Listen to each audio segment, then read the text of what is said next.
ஓம் மோஷிகவாகனமோதகஹஸ்த சாமலகர்ண விலம்பிதசூத்ரக வாமனரூப மகேஸ்வர புத்திர விக்ன விநாயக பாத நமஸ்தே. ஓம்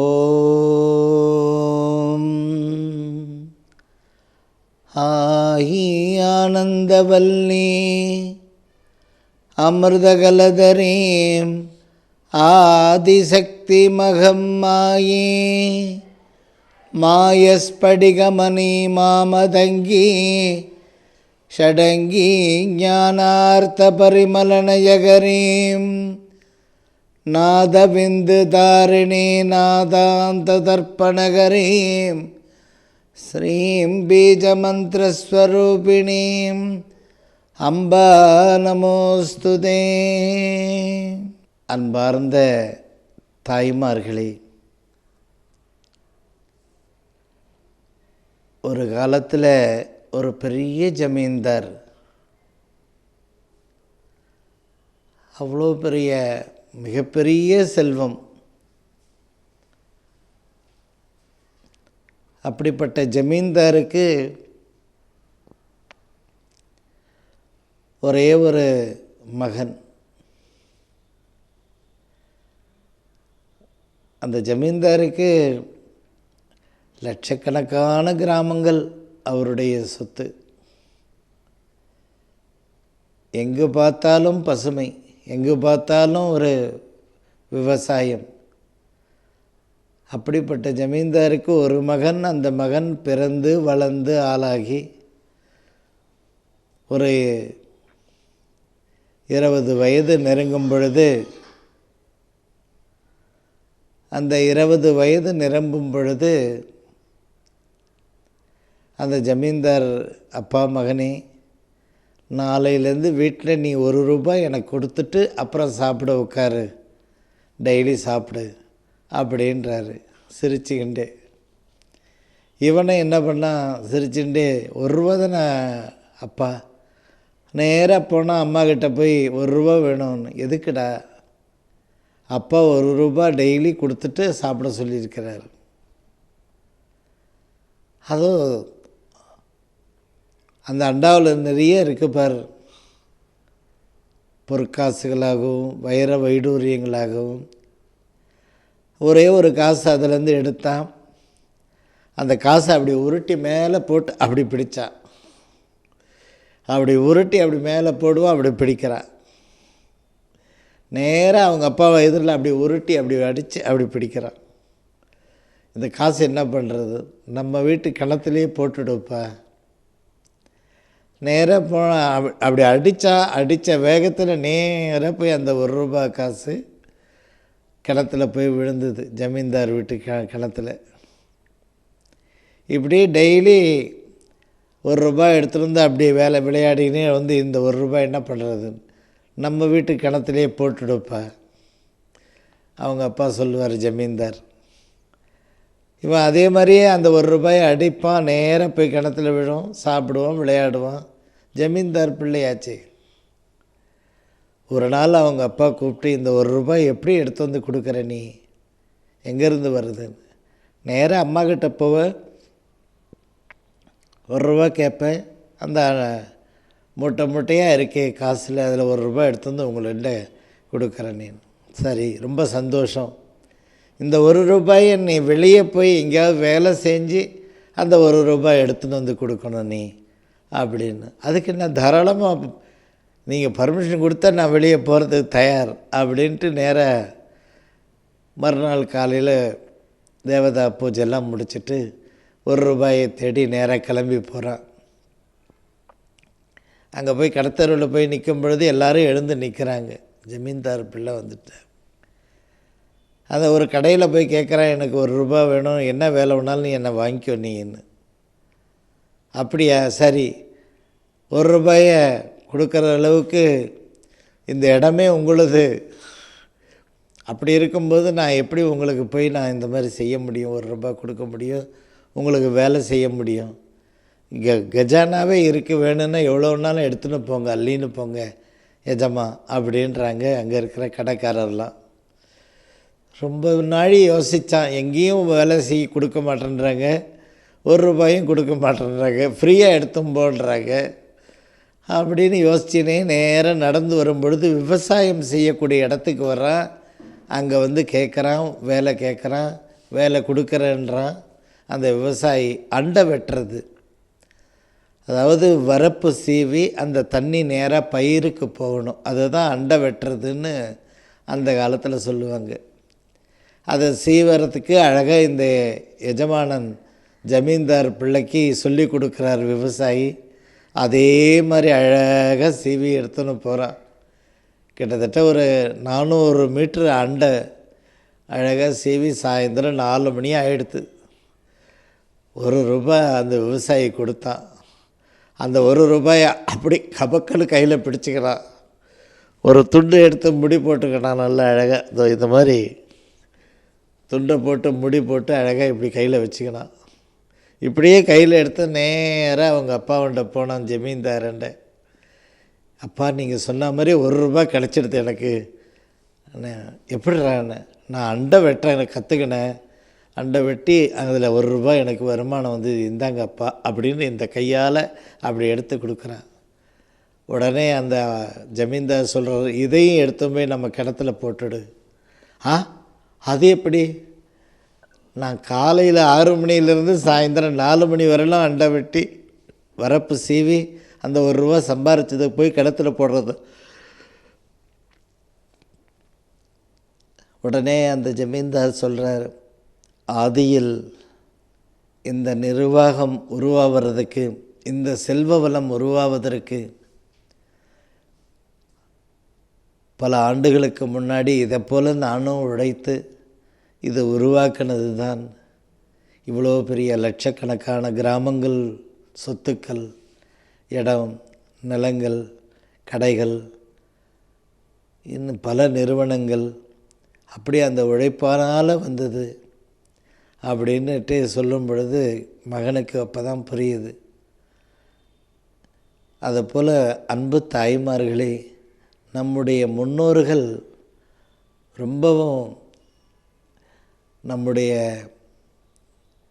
நாம் இந்த அளவுக்கு வளர்ந்து வரோம்னாக்க நம்முடைய முன்னோர்கள் செய்த ஒரு உழைப்பு, அந்த உழைப்பை போற்றி கொண்டாடுவோம். நம்முடைய சந்ததிகளுக்கு இப்போ புரியல. அப்படி என்னை வழியில் இறக்கிட்டு போப்பா, ஆஃபீஸ் டைம் ஆகிடுதுப்பா, எனக்கு நீ வேறு வண்டி வச்சுன்னு வா அப்படின்னு போயிட்டே இருக்கிறா. அவ்வளோ ஒரு காலங்கள் நிறைய இந்த காலத்து பிள்ளைகளுக்கு பாடம் கற்றுக் கொடுக்க வேண்டியதாக இருக்குது. காலங்கள் அப்படிப்பட்ட நம்முடைய சந்ததிகள், நம்முடைய குழந்தைகளுக்கு நம்முடைய பெரியவர்களுடைய கடந்து வந்த பாதைகளை அப்பப்போ நினைவுபடுத்த வேண்டும். அவர்கள் நல்ல மேன்மையாக வருவார்கள். அன்பு தாய்மார்களே, உங்கள் எல்லாருக்கும் சுபமஸ்து. கதை நல்லா இருக்கும், உங்கள் எல்லாருக்கும் பிடிச்சிருக்கும். அதாவது இந்த அபூர்வ விஷயத்துக்கு செய்யறதுனுடைய பலன் எப்படின்னா, ஒரு சின்ன கதையை சொல்கிறேன். ஒரு சுடுகாட்டில் 2 பேர் தவம் இருந்தார்கள். அப்படி கடுமையான தவம் செய்து கொண்டிருக்கும் பொழுது ஒரு நாள் அம்பாள் பத்ரகாளி 1000 கரங்கள் கொண்டு திடீர்னு வந்து நின்னா, நாக்க தொங்க போட்டு. காளின்னா எப்படி இருப்பா, நீங்கள் பார்த்துருப்பீங்க. ராமகிருஷ்ணரோட காளி வந்து நிற்கிறத பார்க்குறது, அந்த படம் பார்த்துருந்தீங்கன்னா, அந்த பழங்கால படத்தில் எந்த ஆடை ஆபரணங்களே இல்லாமல் அப்படி அகோரமாக வந்து நிற்பாளாம். அப்படி நிற்கிற அந்த அம்மா ஒருத்தன் வந்து அன்னையே பராசக்தின்னு கை கூப்பினான். இன்னொருத்தன் ஆஹான்னா போயிட்டான். உடனே அவன் கண்ணை திறக்கிறதுக்குள்ளார பட்டு பீதாம்பரத்தை உடுத்தி அன்னை பராசக்தி தோன்றி, மகனே என்ன வேண்டுன்ற, எனக்கு வரம் கொடுக்கறதுக்கு முன்னாடி நான் ஒரு கேள்வி கேட்கணும் தாயே. என்ன, நானும் அவளும் தான் கற்பகோடி காலமாக இங்கே தவம் பண்ணுறோம். ஒரே நேரத்தில் தான் சாப்பிட்றோம், ஒரே நேரத்தில் தான் தூங்குகிறோம், ஒரே நேரத்தில் தான் ஓம் ஐம் க்ளீம் சௌம் சௌம் க்ளீம் ஐம் ஸ்ரீ பாலா திரிபுர சுந்தரியை நமக இந்த ஸ்லோகத்தை சொல்கிறோம். அப்படி இருக்கும் பொழுது அவனுக்கு மட்டும் காட்சி தராது எனக்கு காட்சி தந்து அவன் இறந்துட்டானே, என்ன காரணம்? அவன் இப்பொழுது தான் 3 பிறவிகள் ஆகியிருக்கு. நீ இதை போல் இறந்து ஒவ்வொரு தடவை நான் வரும்போதெல்லாம் இறந்துடுவேன் என்னை பார்த்த உடனே. இப்போ 7வது பிறவி வந்து விட்டது, உனக்கு அனுக்கிரகம் பண்ண வேண்டிய நேரம் வந்து விட்டது. அவன் இன்னும் பிறவிகள் எடுத்து என்னை வந்து அடைவான் என்று சொல்கிறார். இந்த கதைக்கும் இங்கே இருக்கக்கூடிய அபூர்வ விஷயங்களுக்கும் இந்த யூடியூப்பை அந்த ஸ்ரீ ரகுராமடிகளார்னு அழுத்தி நீங்கள் பார்க்குறீங்கன்னா அதுக்கு அனுக்கிரகம் அங்கே கருவறையில் உட்கார்ந்துட்டுருக்கா இல்லை, அந்த பராசக்தி ராஜராஜேஸ்வரி அவளுடைய அனுக்கிரகம் இருந்தால்தான் உங்களால் இந்த யூடியூப்பை பார்க்க முடியும். அந்த அவன் அருளால் அவன் தாள் வணங்கி என்பது போல் இந்த நிகழ்ச்சி உங்களுக்கு ஒரு வரப்பிரசாதம் மாதிரி, 7வது பிறவியில் அம்பாள் கிடைச்ச மாதிரி இந்த அபூர்வ விஷயம். இந்த அபூர்வ விஷயத்தை செய்து அதனால் நீங்கள் வாழ்க்கையில் நல்ல ஒளிமயமான எதிர்காலம் வரணும், வருவீங்க கண்டிப்பாக. அப்படி முன்னேற்றத்துக்கு வரும்பொழுது இந்த அம்பாள் பீடத்தில் இருக்கக்கூடிய 1000 குழந்தைகள் படிக்கிறாங்க. ஒரு மெட்ரிக் பள்ளி 12ஆம் வகுப்பு வரையிலும் இருக்குது, எல்கேஜிலேருந்து. விழா கோலமாக இருக்குது, தினம் 1000 பசங்க, எல்லாம் கிராமப்புற குழந்தைகள். எங்கே பார்த்தாலும் அந்த கிராமியமான ஒரு தோற்றமான குழந்தைகள். அப்படியே இருக்கப்பட்ட குழந்தைகள் இங்கே படிக்கிறாங்க, அபியாசம் நடந்துட்டுருக்கு. நீங்கள் வளர வளர இந்த ராஜராஜேஸ்வரி பீடத்தில் இருக்கிற பள்ளிக்கு உங்களால் ஆன அனைத்து உதவிகளும் செய்ய வேண்டும். அபூர்வ விஷயத்துக்கு வருவோம். அன்பு தாய்மார்களே, இந்த தை, மாசி, பங்குனி, சித்திரை இந்த மாதங்களில் ஏதாவது ஒன்று சாதித்து முடியுங்கள். ஒன்று கிரிவலம் அல்லது புனித நதி ஸ்நானம் செய்வது, தெய்வங்களுடைய திருக்கல்யாணங்களை பார்ப்பது, பிரம்மோற்சவ காலத்தில் அந்த உற்சவ மூர்த்தி அந்த மீனாட்சி சுந்தரேஸ்வரர் வெளியே வர்றாங்களே, தேரில் பல்லக்கில் தூக்கின்னு அழகாக ஜம்முன்னு வருவாங்க. அப்படிப்பட்ட உற்சவ மூர்த்தி தரிசனம் இதில் இந்த தை, மாசி, பங்குனி, சித்திரை இதில் செய்யும் பொழுது ஆண்டு முழுவதும் அப்படி சந்தோஷமாக இப்படி கம்பீரமாக இருப்பீங்க. பொருளாதாரத்திலையும் ஐஸ்வர்யத்திலையும் ஆரோக்கியத்திலையும் வீட்டில் வளர்ச்சி பணிகள்லேருந்து எல்லாத்துக்குமே உங்களுக்கு ஒரு பொற்காலம். அதை மறுபடியும் சொல்லுங்கள் தாயே, கிரிவலம் வர வேண்டும். சரி தாய், கொஞ்சம் கை கால்லாம் வலிக்குது, ஏன் பசங்கள்லாம் கூட போயிட்டு வராங்க மாதம். அடுத்தது சொல்லுங்கப்பா, நதியில் ஸ்நானம் செய்கிறது. அதுக்கு அடுத்தபடியாக கோவிலில் திருக்கல்யாண உற்சவம் நடக்கும், அந்த திருக்கல்யாண உற்சவத்தை பார்க்கறது. பிரம்மோற்சவ காலத்தில் சுவாமி புறப்பாடை பார்க்கறது. இதை பார்க்கறது மீண்டும் பிறவி இருக்காது, பிறவி நிலை கடந்தவர்களாக திகழ்வீர்கள். இந்த பிறவியில் வேண்டிய ஐஸ்வர்யங்கள் உங்களுடைய சந்ததிகளுக்கு வேண்டிய ஐஸ்வர்யத்தை அனுக்கிரகம் செய்வார்கள். அதனால் அவசியம் பாருங்கள் இந்த திருக்காட்சிகளை. அன்பு தாய்மார்களை, சுப உரையில் உள்ளத்தில் கனலையும் கண்களில் கண்ணீரையும் வைத்திருக்கிறேனே. என்னுடைய கணவருக்கு சரியான வருமானம் வேண்டும், என்னுடைய கணவருக்கு நல்ல உடல் ஆரோக்கியம் வேண்டும். இன்னொரு அம்மா, என் பிள்ளைக்கு நல்ல பெரிய வேலை கிடைக்கணும், படிச்சிருக்கிறான், சொல்பமான சம்பளத்தில் இருக்கிறான், அவன் படிப்புக்கு தகுந்த மாதிரி ஒரு பெரிய வேலை கிடைக்கணும். 27 வயசாகிடுத்துமா, வரிசையாக 3 இருக்குது வீட்டில். அப்படின்னு என்ன அர்த்தம்? 3த்துக்கும் கல்யாணம் செய்கிற வயசாகிடுது. ஆனால் நிதி ஆதாரம்ன்றது அந்த வீட்டில் துளசி தளம்தான் இருக்குதுன்னு சொல்லலாம். அப்படி ஒரு சூழ்நிலை. இதுக்கெல்லாம் கல்யாணங்கள் நடக்கணும், பிள்ளைகளுக்கு உத்தியோகம் கிடைக்கணும், எஜமானனுக்கு நல்ல இருப்பிடம், நல்ல உத்தியோகம், நல்ல தொழில், நல்ல வருமானம் அமையணும். அதே மாதிரி நல்ல இடம், வீடு, வாசல் அமையணும். எத்தனை கோரிக்கைகள் கண்டெய்னர் லாரி வச்சு நம்ம கோரிக்கைலாம் ஏற்றி வச்சா கூட பத்தாது, இன்னொரு லாரி எடுத்துகிட்டு வாப்பா ஏற்றணும், அவ்வளோ பிரச்சனை இருக்குது சொல்லணும், அதெல்லாம் ஏற்றணும் அப்படின்னு சொல்லலாம். இதுக்கெல்லாம் ஒரு தீர்வு, ஒரு தினம் தினம் சுப ஓரை வருகிறது. அந்த சுப ஓரையில் அந்த 108 தரம் ஸ்ரீராம ஜெயம், ஓம் நமோ நாராயணா, ஓம் நமோ நாராயணா, ஓம் நம சிவாய. உங்களுக்கு விருப்பமான ஒரு ஸ்லோகம். ஓம் கம் கணபதையே நம ஓம், ஓம் தும் துர்கே நமஸ்தே அம்பிகே, ஓம் தும் துர்கே நமஸ்தே அம்பிகே, ஓம் தும் தூண் தும்ன துவண்ண இம்மண்ண தும் துர்கே நமஸ்தே அம்பிகே. ஏதாவது ஒரு ஸ்லோகத்தை 108 தரம் அந்த சுப ஓரையில் எழுதி முடிக்கணும். ஒரு ஓரை 1 மணி நேரம் கரெக்டாக இருக்குது. அந்த சுப ஓரையில் எழுதி முடிச்சுட்டு சுவாமிகிட்ட வச்சுட்டு நமஸ்காரம் பண்ணிக்கோங்க. இப்போ சொன்னீங்க பார்த்தீங்களா, எஜமானருக்கு வருமானம். ஏன்னா காப்பி வச்சுருக்க எடுத்துக்கோங்க, காப்பி அங்கே இருக்குது எடுத்துக்கோங்க. அப்படி எப்படி இருக்கோ, இல்லைடா அது இன்றைக்கி ஸ்டைலாக காப்பி எடுத்துக்கோங்கன்னு கையில் கொடுக்குறா. இத்தனை நாள் டேபிளில் இருக்குது, காப்பி அங்கே இருக்குது எடுத்துக்கோங்கன்னுவா அப்படின்றாங்களே. அப்படியே அந்த எஜமானனுக்கு ஒரு உள்ளுக்குள்ளார ஒரு சிரிப்பு, ஒரு ஆனந்தம். என்னன்னு கேளுங்களேன், ஒரு 750 ரூபா இருந்த வருமானம் ஒரு 2000 ரூபாயை கொடுத்துட்டார் அன்னைக்கு. ஆஹா, 2000 ரூபா வந்தது தாண்டா, நமக்கு டிகிரி காப்பி கிடச்சிடுது அப்படின்னு வர அந்த எஜமானன். அந்த வருமானம் உங்கள் குடும்பத்தில் உருவாகும், பெருகும் வருமானம். சுப ஓரையில் 108 தரம் ஒரு தரம் எழுதி பாருங்கள். உங்கள் மேல் படிப்பு பையன் வெற்றி பெறணுன்றதுக்காக எழுதி பாருங்கள். உங்கள் குழந்தைக்கு நல்ல இடத்துல கல்யாணம் நடக்கணும்னு எழுதுங்க. 108 தரம் ஏதாவது ஒரு ஸ்லோகம் அதை எழுதி முடிச்சுட்டு சுவாமிகிட்ட வச்சு நமஸ்காரம் பண்ணிக்கோங்க. அப்போ உங்கள் வாழ்க்கையில் ஐஸ்வர்யம் நிரம்ப ஆரம்பித்து விடும். அன்பு தாய்மார்களே, சுவாரஸ்யமாக இருக்குல்ல நிகழ்ச்சி. அதே போல் இந்த யூடியூப்பை பார்க்குறீங்கல்ல எல்லோரும், அது நல்லா இருக்குன்னு ஒரு உங்கள் கையில் ஒரு கிளிக் பண்ணுங்கள் அவசியம்.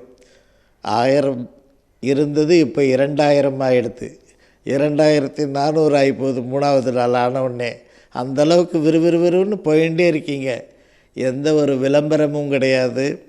நீங்களே பக்கத்தில் இருக்கிற சாவித்ரி, அந்த ஸ்ரீலஸ்ரீ ரகுராம் அடிகளார் அதை பாரு, அதில் ஏதோ சிலது சொல்கிறார், அதை பண்ணி பாரு அப்படின்ற மாதிரி ஒவ்வொருத்தரும் அப்படி உங்களுக்குள்ளார நீங்களே பிரச்சாரம், உங்களையே வச்சு மார்க்கெட்டிங் பண்ணுற நாள். யாரை வச்சு? மக்கள் விரும்பி பார்க்குறாங்க, ஆத்மார்த்தமாக இது நல்லா இருக்குது செய்யணுன்றது. அப்படி ஒரு முயற்சி தான் இந்த யூடியூப் சேனலில் அந்த ஸ்ரீ ரகுராம் அடிகளார்னு இந்த நிகழ்ச்சியை யூடியூப்பில் பார்க்குறீங்க. எல்லாருக்கும் நீங்கள் கொஞ்சம் ஷேர் பண்ணுங்கள். இந்த அபூர்வ விஷயம் பண்ணட்டும், ஒவ்வொரு குடும்பத்துலேயும் ஒவ்வொரு நல்லது நடக்கட்டும். பீடத்துக்கு வருவீங்க. இந்த பீடம் இருக்கிற இடம் விழுப்புரம் மாவட்டம் திண்டிவனம். அங்கேருந்து இறங்கி செஞ்சி டவுன் பஸ் ஏறினீங்கன்னா 5 கிலோமீட்டர் தான். திண்டிவனத்துலேருந்து ராஜராஜேஸ்வரி மெட்ரிக் ஸ்கூலும் அம்பாள் பீடமும் ஒன்றா இருக்குது. அவசியம் வருகை தாருங்கள். அன்பு தாய்மார்களே, முடிந்த வரையிலும் இந்த தை மாசி பங்குனி சித்திரையில் 12 கை யார் சுப்பிரமணியர், அந்த 8 கரங்கள் துர்க்கை, அந்த மாதிரி 4 கரங்கள் உள்ள துர்க்கை, 2 கரங்கள் உள்ள அம்பாள் அம்பிகை, இந்த மாதிரி சுவாமி கூட விநாயகர் 5 கரத்தன் 5 கரங்கள், இந்த மாதிரி எண்ணிக்கையில் அதிகமாக இருக்கிறதை பார்த்து இந்த தை மாசி பங்குனி சித்திரை இந்த காலகட்டத்தில் ஒரு சூரத்தேங்காய் உடைங்க. என்ன தேங்காய்? ஒரே ஒரு காய் எடுத்து போய் அர்ச்சகர்கிட்ட கொடுத்து உடச்சி தீபாராதனை பண்ணிவிடுங்க. இல்லைன்னா ஒரு சூரத்தேங்காய் உடச்சிடுங்க. இந்த மாதிரி இருக்கிற சுவாமிகளை இந்த மாதங்களில் தரிசனம் பண்ணும் பொழுது எண்ணிய வரம் கைகூடி வரும். நீங்கள் எண்ணியது கைகூடி வரும். அப்படிப்பட்ட ஒரு விசேஷமான ஒரு மாதம் இது. அன்பு தாய்மார்களே, இந்த மாதிரி அம்பிகையினுடைய கரங்கள், முருகப்பெருமானுடைய கரங்கள் 12 கரங்கள், அப்படிப்பட்டவர் அல்லவா? அதனால் அவசியம் தரிசனம் பண்ணுங்கள். பதவி, தொழில், நிதிநிலை, வாழ்க்கை உங்களுக்கு திருப்பி கிடச்சிடும். சுவாரஸ்யமாக போகுது தாய், சபாஷ். இன்றைக்கி நிகழ்ச்சி யூடியூப் நல்லா இருக்குமா? அதே மாதிரி பௌர்ணமியில், அதாவது புதியதாக அரிசி மாற்றுங்க. அன்னபூரணிக்கு வீட்டில் பூஜை ரூமில், அன்னபூரணின்னா புரியுதுங்களா? பூஜை ரூமில் சின்னதாக வச்சுருப்பீங்க பித்தளையில் அன்னபூரணி. அந்த அன்னபூரணியை பௌர்ணமியில், வளர்பிறை, செவ்வாய், வெள்ளி, ஞாயிறில் அரிசி மாற்றுங்க. அப்பத்துலேருந்து வீட்டில் புது வரவுகள் வரும். புது வரவுகள்னால் லக்ஷ்மி கடாட்சம், பணம் உள்ளார வரணும் தாயே. பணம் வந்ததான் தாயே. 9 டிக்கெட் இருக்குது வீட்டில், 9 கரையேற்றி ஆகணும் அப்படின்றாங்க. அதனால் அன்பு தாய்மார்களே, ஒவ்வொரு பௌர்ணமியும் அன்னபூரணிக்கு அரிசி மாற்றுங்க. பழைய அரிசி சமையலுக்கு எடுத்துன்னு புது அரிசியில் அம்பாளை உட்கார வைங்க. அன்பு தாய்மார்களே, அதே போல் பௌர்ணமியில் அன்னதானம் செய்ய வேண்டும். முடிஞ்ச வரையிலும் அருகாமையில் இருக்கிற பெருமாள் கோயில், சிவன் கோயிலுக்கு போயிட்டு உங்களால் முடிஞ்ச சாம்பார் சாதம், தயிர் சாதம், புளியோதரை, எலுமிச்சம்பழம் சாதம், யதாசக்தி கொழுக்கட்டைங்க, ஏதாவது ஒரு அன்னதானம் ஆகாரம் ஒரு 10 பேர் 5 பேருக்கு ஆகிற மாதிரி கொடுங்க. அதில் என்ன விசேஷன்னா, வரிசையாக வீட்டில் படம் இருக்கும். அது சும்மா பல இருக்கும். அதுக்கு 0 வாட்ஸ் லைட்டெல்லாம் கூட போட்டிருப்பாங்க. காலையில் அதை பார்த்து முறைப்பா வேற என்னடா முறைக்கிற தாத்தாவை. அந்தாலும் ஜமீன்தார் மாதிரி வாழ்ந்தார். நான் பாரு இந்த 40,000 ரூபா சம்பளத்தில் 40,000 பிரச்சனையை வச்சுட்டு இருக்கிறேன் நான் அப்படின்வா. அப்படின்னா என்ன அர்த்தம்? அவங்கெல்லாம் ஆணை கட்டி போரடிக்கக்கூடிய ஒரு குபேர சம்பத்தை பெற்றார்கள். ஆனால் அந்த மூதாதையர்கள் காலத்தில் ஏதாவது ஒரு குறைகள் இருக்கும். அதனால தான் நம்முடைய வீட்டில் குடும்பத்திலலாம் வருமானம் ரொம்ப சொல்பமாக இருக்குது. வருமானம் அபிவிருத்தியாக வரமாட்டேங்குது. அப்படி அபிவிருத்தியாக வருமானம் வந்தாலும் பிள்ளைகள் சரியாக வாழ்க்கையில் செட்டில் ஆக மாட்டேன்றாங்க. இதுக்கெல்லாம் காரணம் மூதாதையர்களுடைய காலத்தில் இருக்கக்கூடிய சின்ன சின்ன பாதிப்புகள், அந்த தோஷங்கள். பிதிரு தோஷம்னு சொல்லுவாங்க. பெரியவங்க காலத்தில் என்ன குறை இருக்குப்பா அப்படின்றாங்களே கிராமத்தில். அந்த மாதிரி அந்த குறைபாடுகள், அந்த முன்னோர்களுடைய ஒரு பாபங்கள், இதெல்லாம் அந்த அன்னதானம் பௌர்ணமியில் செய்யும் பொழுது அந்த பாபங்கள் அத்தனையும் அகன்றுவிடும். உங்கள் வீட்டில் இருக்கிறவங்களுக்கு ஒரு க்ரீன் சிக்னல் கிடச்சிடும். முன்னேற்றம், அடுத்த லெவல், அடுத்த பெரிய சம்பளத்துக்கு மாறுவாங்க. ஒரு பெரிய படிப்பில் வெற்றி வாகை சூடுவாங்க. ஒரு பெரிய இடத்துல வேலை கிடச்சிடும். அந்த மாதிரி நல்லா வரும். பண வசதி உண்டாகும். வாழ்க்கை திரும்பி அவங்களுக்கு திருக்கல்யாணம், வாழ்க்கை எல்லாம் நல்லபடியாக கிடச்சிடும். அதே போல் தெய்வானுக்கிரகம் கைகூடி வரும். பௌர்ணமியில் அன்னதானம் செய்த சகல தேவதைகளுடைய ஆசீர்வாதம் கிடைக்கும். அன்பு தாய்மார்களே, சித்த யோகம் உள்ள நாளில் சுவாமியை போய் தரிசனம் பண்ணிட்டு வாங்க. அதாவது வீட்டில் அப்படி தட்டினா மகாலட்சுமி எழுந்துறேன்னா ஒன்றும் இல்லை தாயே, செலவு புடவை, செலவு வேட்டி தான் இருக்குது. அதில் இவ்வளோ வருஷமாக சம்பாரிச்சது அதில் தான் இருக்குது. வேறு எல்லாம் பேப்பராக இருக்குது. நகைக்கடை ரசீதும் பேங்க் லோடு பத்திரம் தான் இருக்குது தாயே. அதெல்லாம் திரும்பி வரணும் தாயே. எல்லாம் நல்லபடியாக பொருளாகவும் ஆபரணங்களாக எல்லாம் வரணும். அந்த பணமெல்லாம் கிடைக்கணும். எல்லாம் கொடுத்துருக்கோம், வரலை கைக்குன்றாங்களே. சித்தயோகம் நாளில் இறைவனை தரிசனம் பண்ணால் நம்ம வீட்டில் அந்த வருமானம், ஐஸ்வர்யம் வந்து தங்க ஆரம்பித்து விடும். அதே போல் உங்கள் வீட்டில் 6 மாதத்துக்கு ஒரு முறை அந்த மேல்நோக்கு நாளில் சித்தயோகம், அதாவது நேத்திரன் ஜீவன் உள்ள நாளில் ஒரு கணபதி ஹோமம் பண்ணுங்க. எப்பயும் அது நல்லது. உங்களுடைய குடும்பத்தில் சீர்மிகுந்த லாபமும் சீர்மிகுந்த வளர்ச்சி பணிகளும் அதி சீக்கிரத்தில் கைகூடி வரும். அன்பு தாய்மார்களே, அதாவது அமாவாசையில் ஒரு சின்ன உருவம் வாங்கி வெள்ளியில், கல்வெள்ளியோட விற்குது. ஏழைகளுக்கு தகுந்த மாதிரி, பணக்காரர்களுக்கு தகுந்த மாதிரி கடவுள் கிடையாது. எல்லாருக்கும் ஒரே மாதிரி தான் கடவுள். நம்முடைய யதாசக்தி ஒரு கிராம்லேயோ 2 கிராம்லேயோ வெள்ளியில் சின்னதாக ஒரு உருவம் வாங்கி அந்த உருவத்தை உண்டியல் எடுத்து போய் போடணும் அவசியம். கெட்ட நேரம் ஆட்டி படைக்குதுப்பா அப்படின்றாங்களே, அந்த கெட்ட நேரம் விடுதலாகிடும். நிறைய தொழிலெலாம் இருக்குமா, எல்லாம் அது நடந்துட்டுருக்கு. கைக்கு வரலை தாயே. எது வரலை? கைக்கு பணம் வரலை கைக்கு அப்படின்றாங்களே, அந்த தோஷம் நிவர்த்தி ஆகிவிடும். அந்த உருவம் வாங்கி அமாவாசையில் உண்டியலில் போடணும். அன்பு தாய்மார்களே, அந்த சரிவை நோக்கி போயின்னு இருக்கிற தொழில், வியாபாரம், குடும்ப சூழ்நிலை இதெல்லாம் சரியாகிறதுக்கு வீட்டிலேருந்து ஒரு சக்கரை பொங்கல் செய்து அங்கே அர்ச்சகரண்டை கொடுத்து, பூசாலிண்டை கொடுத்து படைக்க சொல்லி, அந்த தேங்காய் பழம்லாம் உடச்சி எல்லாத்தையும் அங்கேயே வச்சுட்டு பொங்கல் பாத்திரத்தோட இரநூறுவா வாளியை வச்சுட்டா வர்றது அப்படின்னு நினைக்கக்கூடாது. நாம் எந்த பாத்திரத்தை எடுத்து போகிறோமோ அந்த பொங்கலோடு அந்த பாத்திரத்தை அங்கே கொடுத்து தான் ஆகணும். அந்த தேங்காய் வெத்தலை பாக்கு எல்லாத்தையும் அங்கே கொடுத்துட்டு தரிசனம் முடிச்சுட்டு 108 ரூபா தட்டில் போட்டுட்டு கையில் விபூதியோ குங்குமம் வில்வம் துளசி தலம் என்ன கொடுக்குறாங்களோ வாங்கிக்கின்னு அதை மட்டும் எடுத்துக்கின்னு வீட்டுக்கு திரும்பி வாங்க. அதாவது இது வினை பொங்கல்னு சொல்லுவாங்க. அப்படி அதை சரிவை நோக்கி போகிறதம்மா, குடும்பம் முன்னேற்றத்தை நோக்கி போகலம்மா. 100 ரூபா வருதுக்குள்ளார 150 ரூபா செலவு ரெடியாக வீட்டில் காத்துன்னு இருக்குமான்றாங்களே. அந்த சரிவு, அந்த பின்னோக்கி போகிறது பொருளாதாரம், அந்த தோஷமெல்லாம் நிவர்த்தி ஆகிடும். இந்த பரிகாரம் செய்யுங்கள். அன்பு தாய்மார்களே, 13, 17, 8, 26, 28, அதுக்கப்புறம் 29, 22, 16, 7, 31 இந்த தேதிகளில் பிறந்தவர்கள் அந்த செவ்வாய்க்கிழமையில் ஹனுமானை பார்க்குற பழகுங்க. 13, 17, 8, 26, 28, 29, 22, 16, 7, 31 இந்த ஆங்கில தேதிகளில் பிறந்தவர்கள் செவ்வாய்க்கிழமையில் மாதத்தில் ஒரு முறை ஹனுமானை பாருங்கள். தகுந்த அங்கீகாரத்தோடு உங்களுடைய வளர்ச்சி பணிகள், தகுந்த அங்கீகாரம் பொருளாதாரத்தில் சொசைட்டியில் நமக்கு ஒரு அங்கீகாரம் கிடைக்கணும்பா அப்படின்றாங்களே, அந்த அங்கீகாரம் கிடைத்துவிடும். அந்த சொசைட்டியில் அந்த ஒரு ஐஸ்வர்யத்தோடு நீங்கள் வலம் வருவீர்கள். இந்த தேதியில் பிறந்தவர்கள் மாதத்தில் ஒரு முறை செவ்வாய்க்கிழமையில் ஹனுமானை பாருங்கள். தடையில்லாத வருமானம் உண்டாகும். சகல ஐஸ்வர்யத்திற்கு நீங்கள் சொந்தக்காரராவீர்கள்.